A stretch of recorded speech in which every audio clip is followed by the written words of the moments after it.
And howdy, everyone. Welcome to Fight Club and happy Tuesday. Hey, Good morning. Good morning.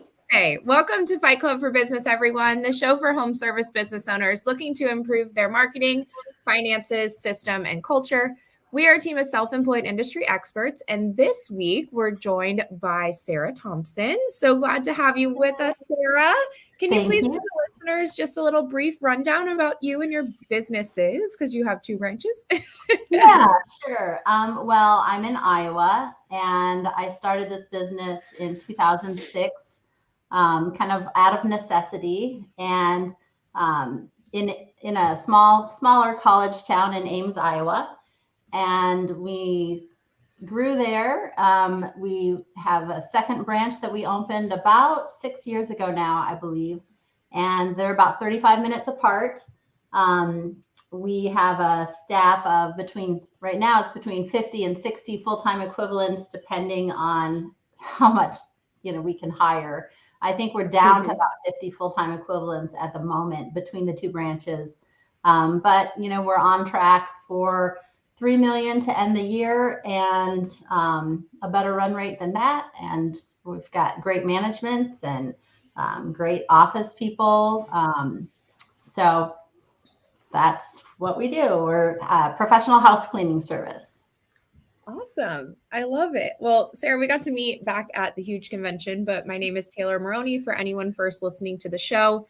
I co-own a power washing company in South Florida with my husband called Pure Power Washing. And I've been in marketing for about 6 years, where I found my passion for helping business owners understand those analytical numbers that marketing companies throw at you. So that's where I kind of live on the show. And I'm super excited to say welcome to Fight Club, Sara, and happy Tuesday, everyone. And think Megan's good now. Sorry, Sherry's going slower lately. I'm not awake. I don't know what's going on. Sorry. And then there was, Taylor was talking on both screens. Sorry. Anyway, good morning. Welcome to Fight Club. My name is Megan Likes. I'm the founder of Bookkeeping Academy Online. I educate and empower small business owners to know their numbers so that they can live more financially rewarding lives. And I do this through a couple of ways. I have Likes Accounting Company, a full service accounting firm based out of Northern California, where we do bookkeeping, specializing in home service industry folks. And I also have Bookkeeping Academy Online, where I can teach you how to do yourself. And Sara is a former graduate of Bookkeeping Academy Online's 4 Weeks Better Bookkeeping course. And I also own Jeff Likes Windows and Gutters, a window cleaning and gutter cleaning firm with my husband, Jeff. And welcome to Fight Club. Happy Tuesday, everybody. Hey there, Sara. Good to see you again. I hope you saw that I am wearing the PH green. I'm rocking the color because I am so excited to talk to you. You have built a fully remote company, and so you and I have a lot in common. But my name is Michelle Myers, and I co-own Pink Collars with my husband, Doug, who's off camera. And we put in CSRs or office managers remotely into your home service business. So I am excited to talk to you, another gray-haired lady that is kicking it. Welcome to Fight Club. It's a beautiful white frosted. It is. Silver Fox, I think we want to call you the Silver Fox. Welcome to Fight Club. And I'm Martha Woodward, and I own a maid service in a neighboring state. I co-founded Quality Driven Software a few years ago, and I'm just all about helping people build happier workplaces. So welcome to Fight Club. We're really honored to have you today, Sara. Thanks for joining us. Awesome. Well, I'm going to steal you first, Sara. And since Michelle brought up the green, we're going to have to start by talking about your signature green color and reasons behind why you chose it, because I always find it interesting to talk to business owners about their coloring and their branding. And Megan's actually kind of going through a branding transition right now where she's going with a color that's a little bit different and outside of her industry. So as far as your PH green is what we'll go ahead and call it, what was the inspiration behind it? How did you come up with this color? Is it just a color you love? Yeah, I think I came up, so this was 15 years ago. And just looking at different, what does clean look like to me? And that white and that green, you can't be pink Right. because that's taken, and you can't be blue because that's taken. Yeah, and so in the maid service anyway. And so that green says to me that fresh. And we kind of started out with a bit of a eco-friendly, that was really hot in those days. People were trying to do that and stand out that way. We never fully embraced 100% eco-friendly, but we're low scent, low residue. We carry a minimum amount of products, and so it's more of a fresh, and the absence of a scent, that all kind of spoke to me when I chose that green. And then something softer, so it's not like, they call it the John Deere green. It's like, Michelle's wearing it well, but it's softer, and that just kind of fit who we were. And then we just used that consistently on all of our marketing material, which was not something that had happened in the town I lived in. Nobody was marketing and nobody was consistent with their branding. And so I think that was really important. Absolutely. And it allowed, now kind of fast forwarding 6 years, right? From when you chose that color, Mm-hmm. you were able to then open up a second branch because all of your branding was consistent. All of your marketing was consistent. You had a presence in the community.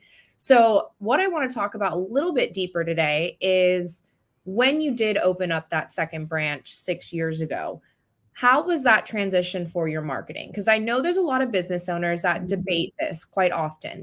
Do I open a second branch? I would like to have a second branch. I know my husband and I are one of those people. We talk about all the time opening up a second branch about an hour north in my hometown. So there's these questions always come up as business owners, but making those decisions in the marketing can be a very strategic process. I mean, did you start this early prior to opening the second branch, or did you kind of just run with it once you had the building and the office space?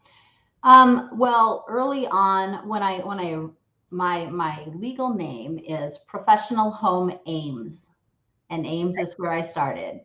And so type that out, professionalhomeames.com.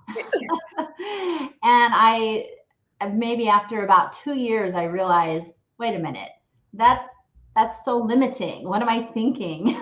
And so then I kept my P, professional, H from homes, and kind of slowly morphed that, kept the same colors, but changed that into the name phClean. And so that was in preparation for being able to not be so hemmed in by location with my name, with what was out there. And so the first part was kind of pre-thinking before we opened and getting out of that box I had originally put myself in. I think I've heard of people worrying about changing their name or changing, their logo too much. We kept the colors consistent, and we just, slowly changed the name and rerouted the things we needed to reroute. So that put us in a better position to then spread out to another place. And then as far as branding goes, I also had claimed, I live here. I graduated from this town. So I put a whole lot of emphasis on myself. And, I had my face on a car, I had my face on some marketing material. And I stopped doing that as much. I still sprinkled that in, but when we moved into this new community, I wasn't from there. And so it was close by, but I had no street cred. My name meant nothing. And so I tried to separate myself. And I think that's just really healthy to do, in my opinion, because I cannot be everywhere all the time. So I started to separate myself in this new market, especially.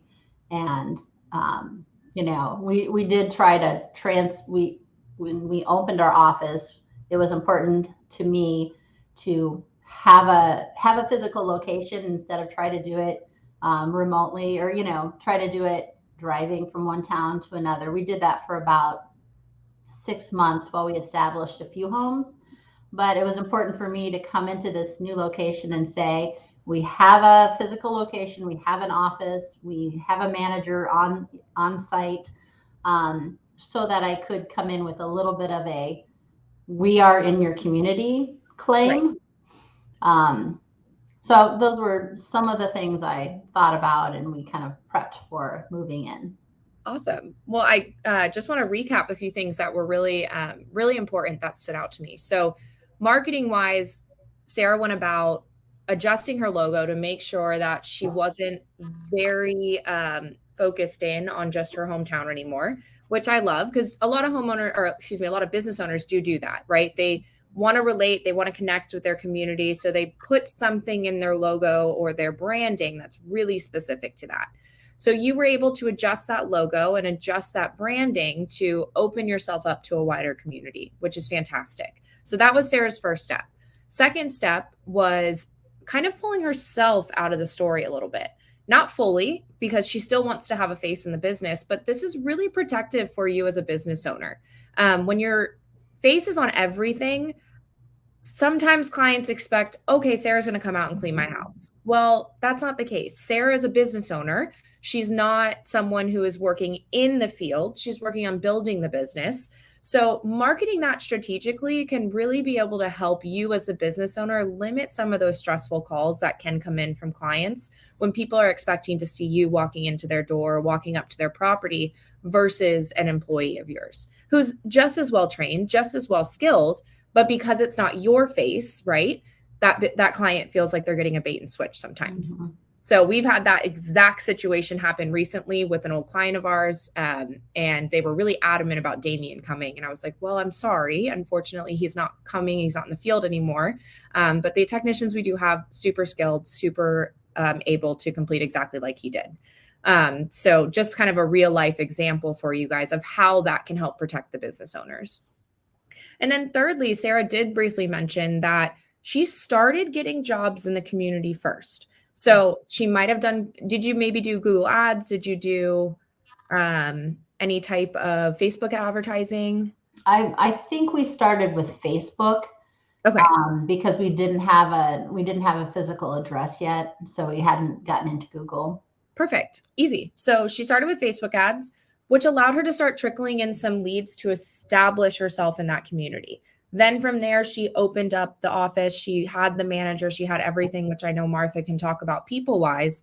But that transition was a great transition because it allowed her to stay in her home base while slowly adding in these steps on the marketing end to open up that second location. So if this is something that you are thinking about in listening to us today, I definitely highly recommend taking a look at your branding, taking a look at your story, how your story is being projected to your potential audience and your customer avatar, and then also taking a look at how you can funnel in and trickle in a few leads from the area you're looking to get while still staying in that home base. So thank you so much, Sara, for spending some time with me. I really appreciate it. Love talking to you as always. And I'm going to go ahead and pass you off to Megan. Hello. I'm like, what do we talk about? We have so many things we could talk about. I'm going to just be kind of sassy for a second and go through the mental brain dump of what I thought we could talk about. And then I'm going to go to where I want us to be, unless something else sounds more interesting to you. One is you're a fellow Rotarian. So I thought we could talk about our love of Rotary and the value of Rotary and the value of being engaged and connected in our community. Another is we have talked a lot about budgeting, like how to have enough saved and kind of stored away and how to choose the right number. So we could talk about that. You have a pretty badass accounting team around you. There are several people in accountant roles around you. So we could talk about how you've built up the different roles within your company. I mean, I feel like that's one of the things I notice about you is every time we're at an event, you usually have a team member or two with you, and you choose them because that's their area of expertise. But I want to be really careful because I know Martha is also going to want to go there. And then Tay talked to you a lot about two branches, and I think that's where I want to end up today because there's a talk that Brandon Vaughn gives at industry conferences where he talks about the easiest way to scale, and he throws up an org chart, and then he basically just copies and pastes it for multiple locations. And that's how he gets to a really big gross number. So I was thinking that could be fun to talk about the multiple branches. I think, as Tay said, it's pretty common where people think, okay, I think I've maxed out or I've tapped out, kind of like you saw with Ames. What's the next thing? But I'm going to leave it to you. Which does that sound most interesting, or do you want to? As long as I don't have to talk about my QuickBooks Online. We're not talking about that. It's not on the table, Sarah, because we've been talking about that for 4 years now. So we're not talking about that this morning. It's coming. I don't believe you, but I'll believe it when I see it. Well, let's see. We could talk about scaling. And Can we talk about the money of scaling? Like, sure. Well, like let me just go ahead. Sorry, I don't mean to interrupt. Go ahead. throw back and say, because I have no knowledge or skill in bookkeeping, accounting, etc., I will mention that the first job, let's see, I gave away my phone answering first when I started and hired my first person. Then I gave away my sales tasks. And then the last thing, I was scared to give away, but I just had to do it. And I was so happy when I did it, was I gave away my bookkeeping. And I did that by hiring someone in-house. But, I have a bookkeeper, and then I have somebody that comes in and advises and helps the bookkeeper locally that set us up the right way. And then I have a CPA. So yeah, I do have several layers built in there because that's not my skill set. So I give that away. But yeah. And I think that you have a really good handle on it. So I think that that's something I always caution people about, is it's not something that we can just dump or advocate from. You can never just put your head in the sand about money. And what I've noticed you've done with your accounting team, and if you heard that, she has multiple people in different roles in her company, and it's economical. It also helps with fraud risk. It also helps if she were to lose one, she's not completely up a creek without a paddle, right? She still has other parts of her team involved, and they seem to work really well together. But what I like is you're staying engaged with your numbers. So even though you've delegated the bookkeeping, you've not delegated the finances of your company, right? You haven't delegated that CFO role. Yeah, that's me. That's you. Exactly. Because it's your money, right? And nobody cares about your money like you do. So I've always appreciated that. And I know you don't like the bookkeeping, but you do engage with it. Yeah, I respect it. Yeah, good. I'm taking notes while we're interacting, so that's why I'm looking to this side. I'm a note taker. Yeah. Okay, so let's talk about the money then of 2 branches. So you did, I'm assuming you had a solid bookkeeping team before you chose to go that way. Yeah. Mm-hmm. Okay. And did you guys did an analysis and said, okay, here's our capacity in our area and let's move on? Or was it a recruiting issue? Sometimes I hear that's the trigger for the second location is, we're not getting people to commute. Or so the town Ames where I started, my kind of more my hometown, it is 60,000, maybe a little bit more now, 60,000 residents. Half of those are Iowa State students when they do the census. So we're talking about 30,000 residents in Ames, Iowa. And so, I've gone through in different programs before and done some like how many will use house cleaning of these households, how much can you expect people will use house cleaning? And then I just expected to max out. I felt like our growth was slowing and I was waiting for that ceiling to hit. And so I did not want to just stop there. I'm very competitive with myself. And so I preemptively thought move to Ankeny, looking at Ankeny as a growth center because it's right on the edge of the metro, Des Moines metro. So from Ankeny, we can flow into our, capital city. So I had looked at that ceiling to start with and our slowing growth in our main office. And that was the reason to kind of jump to a new office or think about that location. And then we had to have enough money to carry that location. Yeah, so I just had a call this week with a client who was trying to figure out how much money is enough money to start that next location. And they've been really struggling with this question. Do you have any tips for them? Like, was it, so they were kind of looking at, okay, so the new location needs to be profitable and on its feet by month X. They were setting a goal. And then to carry them through to month X, we need this much in savings that we're not going to be stressed about funding. This is going to be the startup cost for that new location. Do you remember? I know it was 6 years ago, but did you have a formula or did you have some tricks or tips that you could share with somebody? I think we figured, and I don't remember the exact numbers, but just working backwards, typical rent. I knew I wanted a manager on site, and we had admin that could back up, that office as needed, but I wanted a human on site. So those two costs. And then just working backwards, how many houses do we need to clean? What's the profit portion of each home? And then how much, so how many houses do we need to have to make that profitable? I don't remember checking I always keep a pretty high savings in our business, just as a general rule.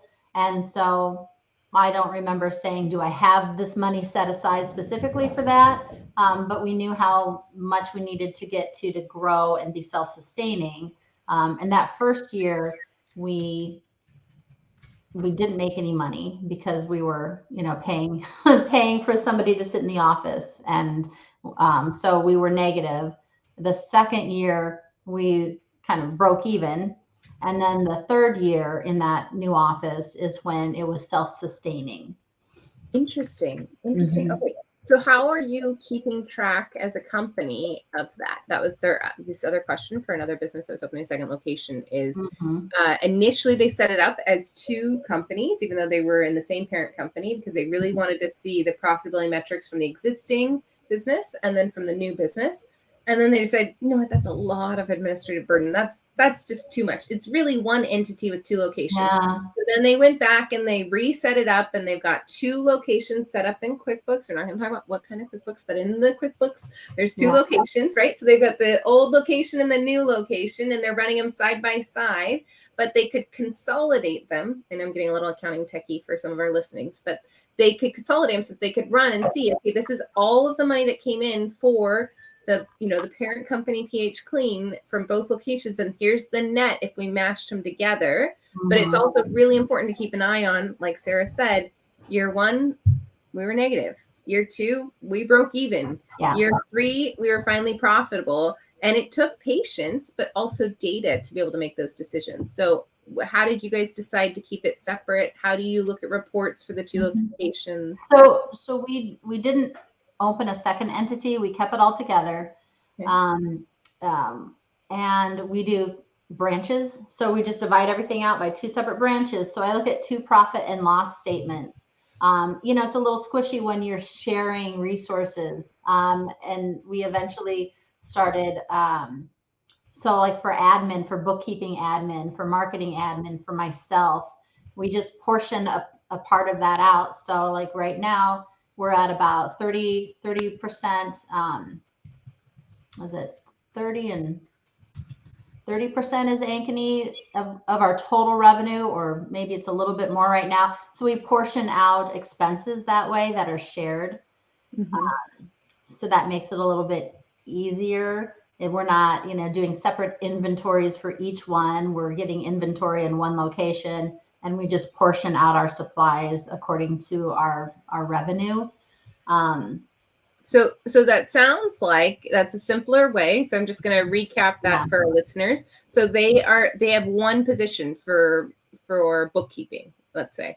And that one position of bookkeeping, they're paying their salary from phClean. It's always been the same company, right? There's only one payroll account. Yes. But then when it comes time to look at a P&L, they don't want 100% of that to be in Ames, because that bookkeeper is doing work for the other location. So they're taking a percentage of that salary, and they're putting it on that other P&L so that it actually matches the amount of work being done. And maybe it's not exact, but they found a simple formula that works for them. And then they're applying it across other things too, so that when they do a bulk order of, I don't know, towels or vacuum cleaners or soap, right? They're not saying, okay, this bottle went to this location. Instead, they're saying, let's assume that 30% of that order went to this location. So I think that's really helpful.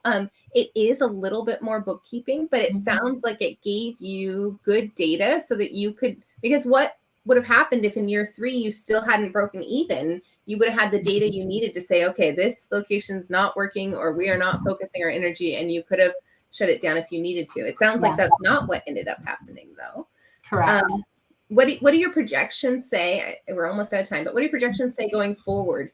Does it look like this is gonna go? Is it possible that it will take over Ames? Like, what does the future look like? And I love that your phClean. I now know what pH. I mean, it's so fun that it's professional home. Yes. I feel like it's like a little secret that I didn't know. So what we're looking at is, Ames struggles as far as labor. The bigger location struggles as far as labor more. So we've got a waiting list, and labor is our consistent bottleneck, especially now. Ankeny doesn't have as much of that. Ankeny has a bigger market than Ames, and it could grow. If it could grow, I think we're looking at 20% this year. So Ankeny is going to end at $1 million. I wrote this down because we were talking about it in our stat meeting yesterday. Ankeny is going to end at $1,900,000. So that's 2/3. We're just moving forward. I will say one thing about money. If I had broken them into 2 separate companies with 2 separate tax IDs, we would have gotten more credits and more PPP loans in Ames, because we had some more struggles there as far as the COVID dip. But we're one company, and so Ankeny pulled us up, and that's just one thing to consider. Yeah. Separating out or having them together. Right. Well, that's fantastic. Sorry, now you've mentioned one more thing, and then I really do have to pass it to Michelle. But you used a company to help you navigate the credits. Would you mind sharing that? I know that there are a couple of listeners out there, and if you're like, you're still talking about tax credits, you're still talking about free money, but Sara was really smart, and she found people smarter than her to help her navigate some of these really complicated things. So I'd love if you wouldn't mind sharing the name of the firm. And the credit I'm thinking of is the Employee Retention Tax Credit. It's not too late if you've not taken it. And what Sara just described is she didn't necessarily have that 50% drop in gross receipts across all branches, because she actually grew through COVID in one of the branches. And so she hired a tax credit firm to help her navigate what was available to her as a business owner. Right. And then how they work is they take a percentage of whatever money they find her, and then they help defend her in the case that it ever gets questioned. So what was the name of the name of the company was Higher Tech. That's where we do our work opportunity credits with. And there are other companies. But I will say I have not received any credits yet. Absolutely fair, and not a normal. The IRS is super behind, and this seems to be very low priority, even though they keep telling all of the political officials that it's high priority. Right. But yeah, it's been a mess. We're not going to go there, but that's helpful. I'm going to put a link to Higher Tech in the chat so that people can go check that out. If you've not explored an employee retention tax credit, it's not too late, and I encourage you to do that. Yeah. Awesome. Thank you, Sara. That was really fun. And I'm going to pass you to Michelle, who's going to talk to you all about systems. Right. Woohoo, systems. Systems is like such a hot word this year. Has anybody else heard it this year? I don't know why, but it seems like it's a hot topic. But when I look at your website, I don't see systems.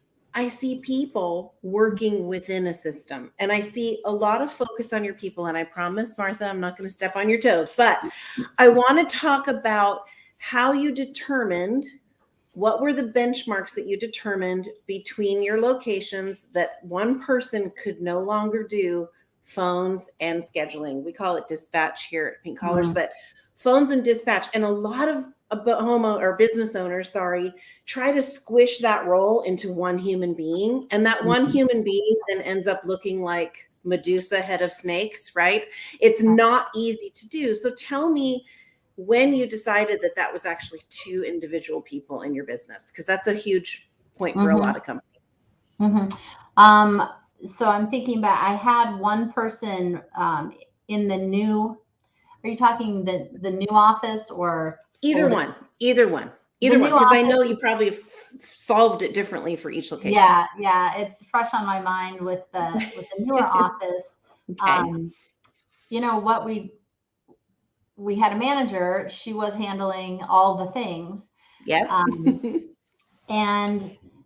And part of it was us looking at what we were doing in our Ames office and saying, okay, how many homes, how many humans do we have dealing with these homes, dividing that up, simply. And then I did a fair amount of asking my colleagues, how many homes do you have, or how many clients do you have on a regular basis, and who's handling that? And I've chronically been accused of being office heavy throughout all of my small groups. You have too many staff, you have too much admin. But I argue that that's the reason we've been able to grow steadily. I agree. Yeah. So it's almost like we're at about 300 reoccurring clients in Ankeny, and we have a QA full-time, a scheduler full-time, and then a staff supervisor / salesperson. And so that's beautiful. I almost break that down.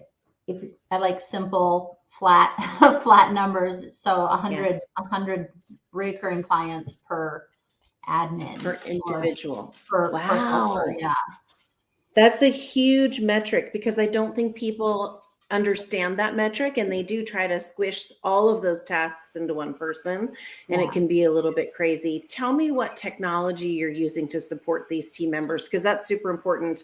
Between the two locations, I'm assuming it's the same technology. And tell me how those two are working together, how the people and the tech are working together to succeed. And before you answer that, I missed the metric. Can you say it one more time? Roughly said about 100 recurring clients per full-time admin. Per human. Per human that's supporting that effort. Yeah. Cool. So, we use a professional scheduling system. And do you want me to say what we use? Yeah, you can. You can say anything. Yeah, this is Fight Club. You can talk about it all. We use Service Autopilot for the last 7-ish years. It's been a while. And it's super important that everything be the same between the two offices, so we can log in and help an admin and schedule somebody. Anyone in the office can log in and do that. So that's super important to be consistent that way for backup help. And then our technicians are, using the app that goes with that. We use quality-driven software, and again, in both offices. And everybody's familiar with it. They can log in and look at either office as needed. And then we're using Slack. The free version, because I'm cheap. I am not cheap, but yes, I'm using the free version of Slack because otherwise it'd be crazy. I looked at my bill yesterday. I have 175 people. You don't want to know. You just don't even want to know. It's crazy. Yeah, between clients and team members, 175 we're up to right now. It's insanity. But again, so I get even with that free version on Slack, we can, they can direct message each other. 100%. We have a commercial channel on there now that somebody in each office kind of monitors after hours. So it just pulls everybody together, even though they're two separate locations. No, that's huge. That's huge. I think in terms of systems, there's only one other thing I had a question about. And I'm on your website and I'm obsessed with the live chat. How do you think live chat helps a cleaning company kind of be responsive, and who in your office is responsible for sort of monitoring that? Because that's one of those slippery pieces of tech that can get away from people.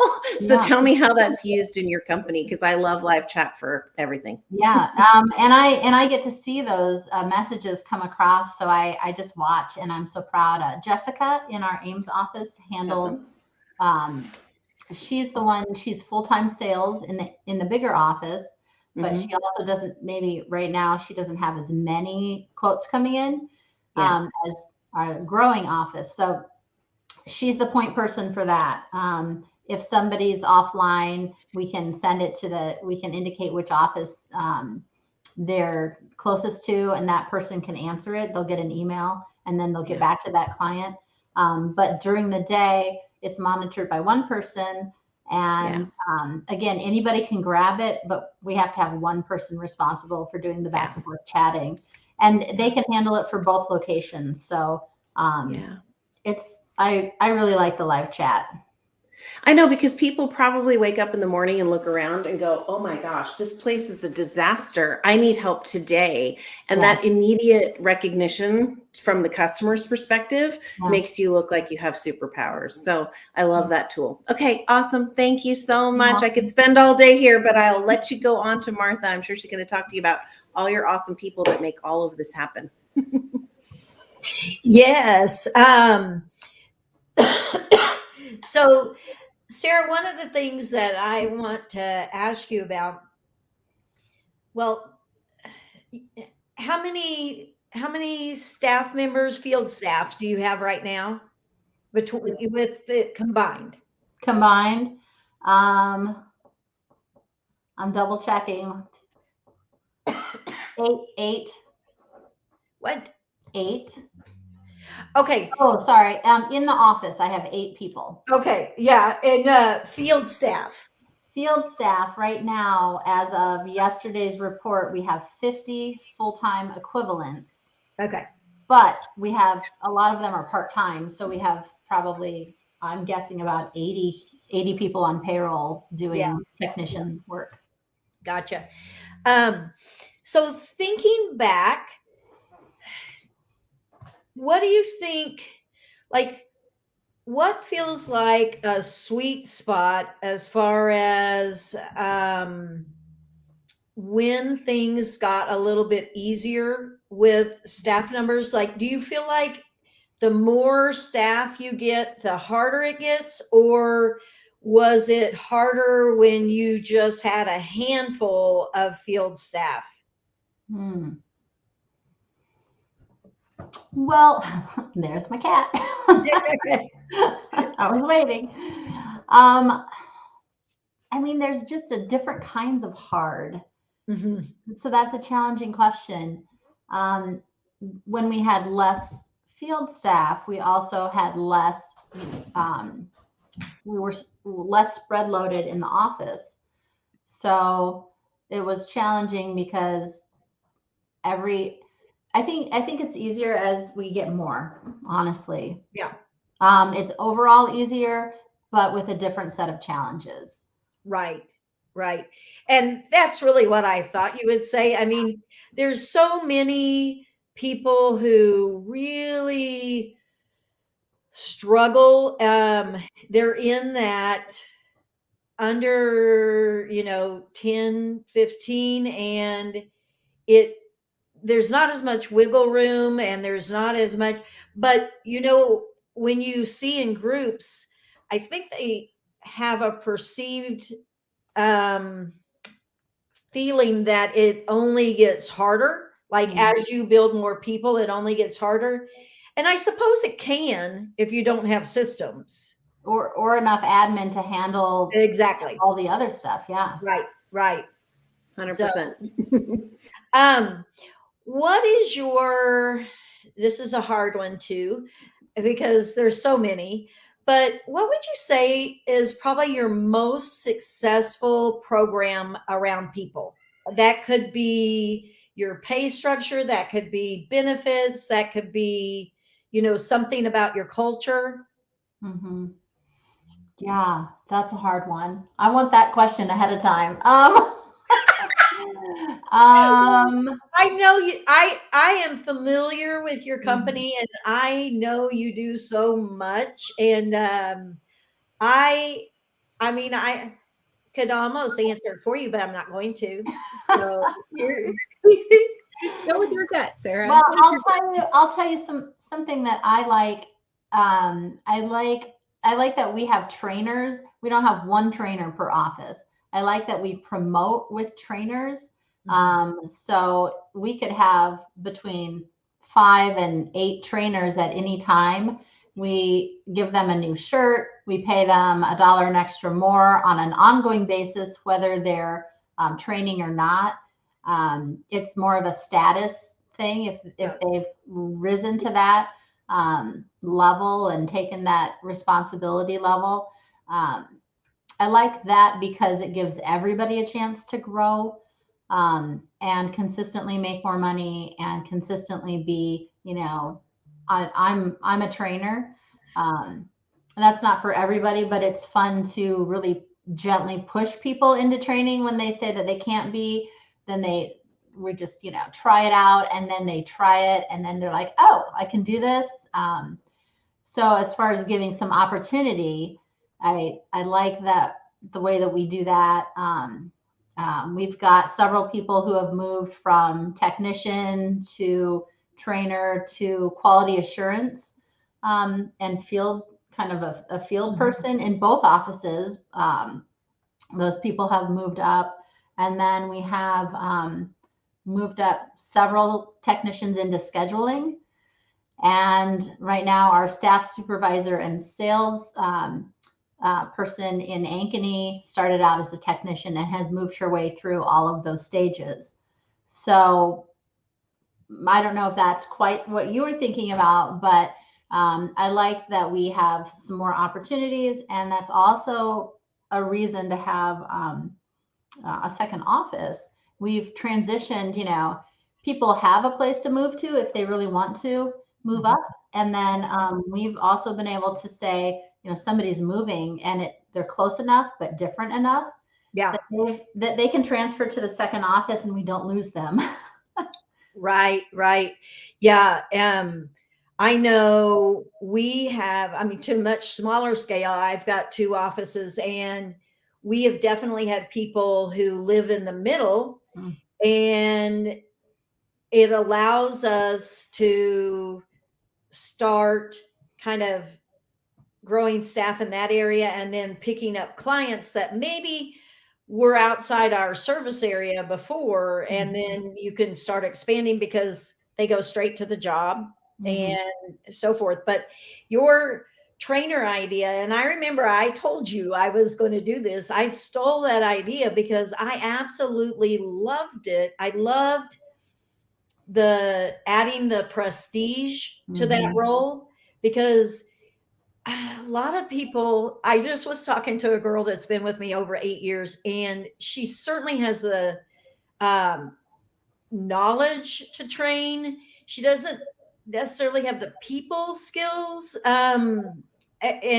I was talking to her yesterday, and I'm like, I'm going to tell you, if we get the number of staff hired at once that I want, I'm like, you're going to have to train. And, I was like, blah, blah, blah, blah.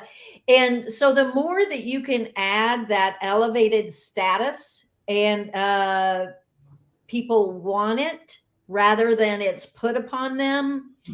I thought that was brilliant. And I love how the shirt, they're in the home.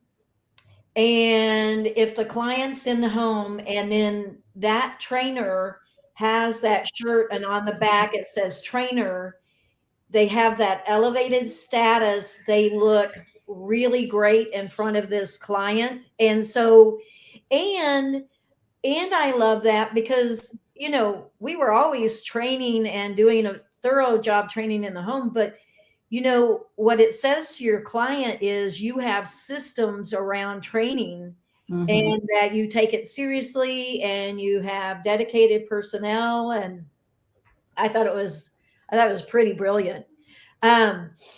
I do want to share something around because I know you guys do contests and things too, and we in our office were doing a contest, and I want to share it because our sponsor is Nice Job, and you use Nice Job too, don't you? Oh, sorry. Okay.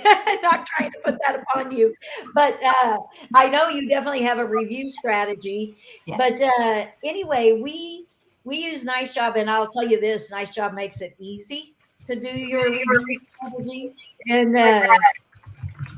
and so we're running a contest, and I happen to look at our like the amount of reviews we have, and honestly I haven't gone after reviews as much as I should have, but I was pleasantly surprised.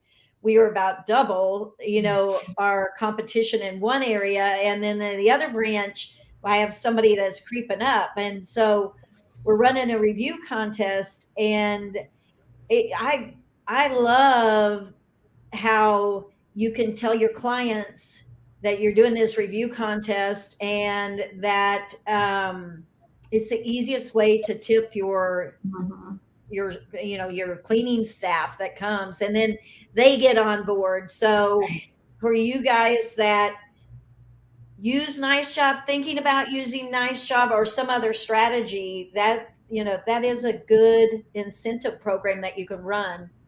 And we So- try to do it around the holidays. I'm definitely stealing this, Martha, because I was kind of bad while we were on the show, and I was actually signing up for Nice Job. Like literally, because I know we've been talking about it. I've been needing to do it. So I am getting signed up right now for Nice Job. So if what Martha said spoke to you and you really do want to sign up, start running these types of review kind of contests and competitions with your team members, you can just go to get.nicejob.com and use the coupon code FC4B for 50% off your bill. So I'm pretty excited. Can't wait to see how it's going to work for us, but I'm definitely also stealing that contest idea because that's genius. And that's a good segue, because Taya is going to hand it off to you. So you were perfect. So I guess I wasn't interrupting. Well, perfect. So we'll go ahead and talk about homework. So homework, I'm going to, that's back.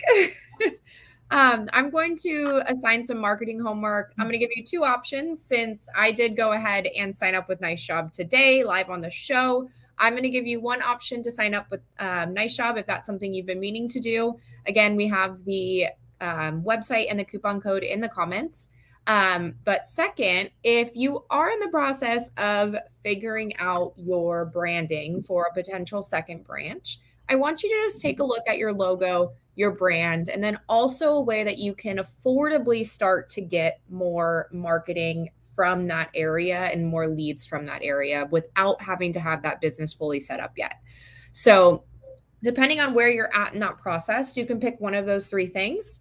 And then from there, it'll allow you to start to dip your feet into that second market and really understand how you can build that second franchise from the marketing standpoint.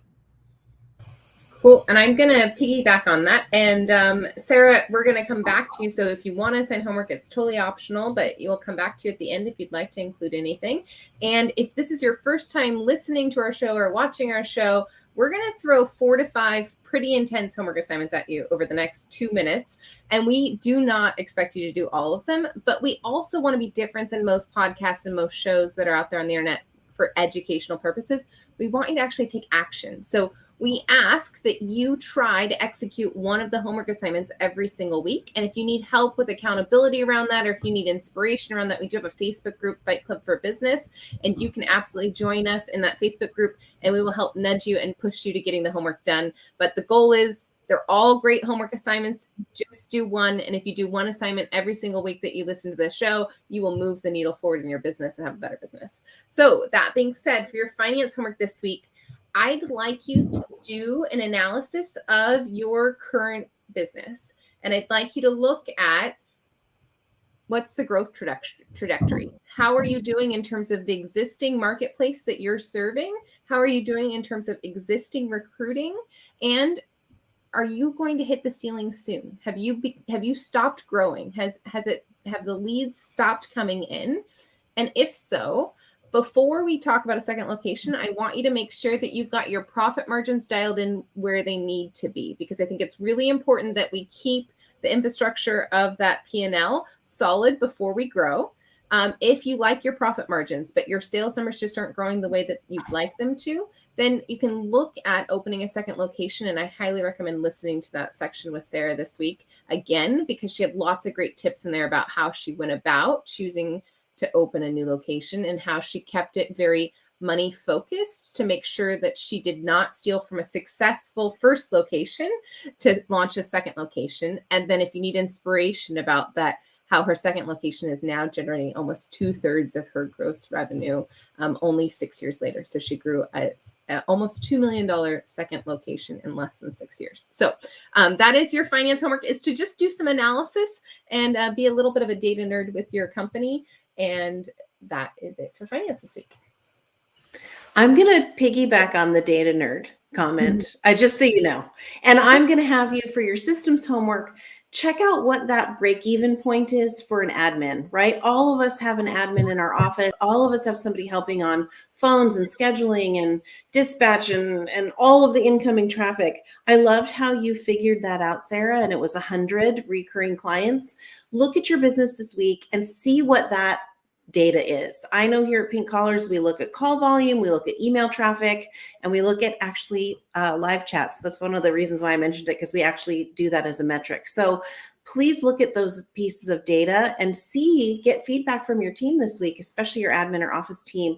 Get feedback on what that metric feels like for them and what their capacity is, because I think that dorky data stuff is super important for you to be able to scale your business. So that's your homework for me this week. Okay, and homework for the people portion. This is career ladder. And on that career ladder, if you haven't paid much attention to it, or it's not well thought out, I mean, really, your career ladder should have a strategy. And Sara had mentioned, well, her strategy is trying to elevate people and put some prestige around the positions by having them stand out. And I did borrow some of those thought processes. So in the career ladder, it shouldn't just be your pay scale. This is what changes, is your pay scale, but think about how you can make them be recognized as moving up in that position, because it's as much about self-worth and pride as the dollar amount. And then I also like to throw in like different benefits, things that maybe you're eligible for at different career levels. So for example, maybe you get a little more PTO time at a higher level, etc. You want them to want it, and you want them to see that they can move. So, like I say, I stole that from Sara a long time ago with her permission, and I think it is awesome. So thank you for opening my eyes to, oh my gosh, you can do that with their apparel and everything. So that's cool. And Sara, if you want to give them homework. Yeah, I thought of some homework, and so I would encourage people to look at kind of back towards a little bit towards that marketing, but more broad than that. Look at ways you can slowly pull yourself back, or pull your persona back from being front and center. So if your face is the only face out there, I would start to pull that back if you plan on growing, and not always being the one knocking on a door doing that work specifically. I would try to pull yourself out a little bit and look for ways in your business where you're a little too prominent personally, and make it more about your company and the collective instead of all about you. Awesome. All right.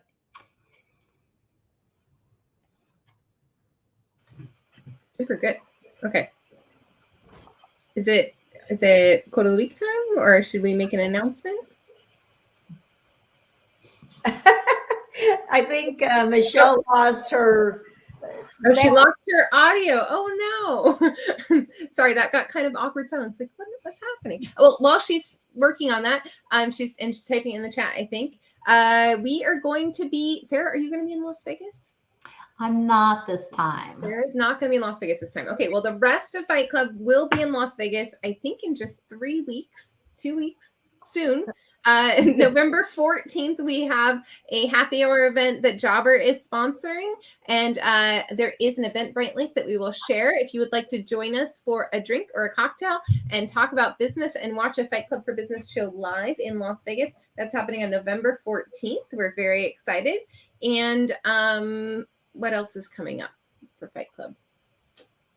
We have Quality Driven Conference scheduled. Will you be there in February in San Diego, Sarah? I will definitely be there. Okay, awesome. So we have the Quality Driven Conference. And I'm bringing two staff members as well. So that's super important. Don't forget to bring your people with you.